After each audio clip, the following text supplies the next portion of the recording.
અને જમીનોનું દાન કર્યું ને તે ક્ષત્રિયો છે. જેમ રામાયણની અંદર રામ ભગવાનને સવારે અયોધ્યાનું રાજ મળવાનું હતું, રાજા બનવાના હતા, અને બીજા જે ક્ષત્રિયાણી છે માં સીતા જે મહારાણી બનવાના હતા, અને સમયનું ચક્ર ભર્યું અને બીજે દિવસે વનવાસ જવાનું થયું. એટલે કે રાજપૂતોને જ્યારે આપણે લોકશાહીની શરૂઆત થઈ ત્યારે મને રાજાનું ખૂબ સરસ વાક્ય યાદ આવે છે કે જો મારી પ્રજાનું ભલું થતું હોય ને તો અમે રાજ આપવા માટે તૈયાર છીએ. અને એક દિવસ રાજા અને વિચારી ગયો અને બીજે દિવસે એ પ્રજા થઈ ગઈ.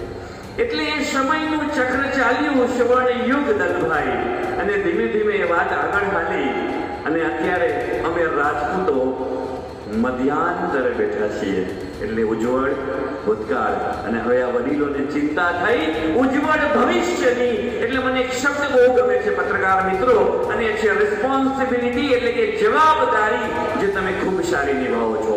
એટલે જે જવાબદારી છે એ લાલપુર તાલુકા રાજપૂત સમાજને આવી પહેલી જવાબદારી એ પૂર્વજોને યાદ કરી અને 12 તારીખે તિલાંજલિ અને વીરાંજલિ આપવાની છે.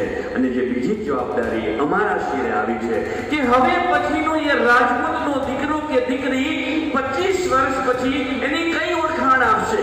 પેલી ઓળખાણ હું રાજા છું, હું ગિરાસદાર છું, રાજકુમાર છું. એ દલભાઈ એ ઓળખાણ ક્યાં ટ્રાન્સફર થઈ ગઈ? મજૂરથી મેનેજર, ક્લર્કથી કલેક્ટર, ચપરાસીથી ચેરમેન અને સરપંચથી સાંસદ. વિજયભાઈ આ ચારની અંદર ક્યાંક એ દીકરા દીકરીએ ગોઠવવાનું છે. અફસોસ એ નથી કે દરબારનો દીકરો ચોકીદાર તરીકે કામ કરે, પણ એને જ્યારે એક ઓપ્શન મળે છે કલેક્ટર થવાનું, એસપી થવાનું, તો એ કેમ ન કરે?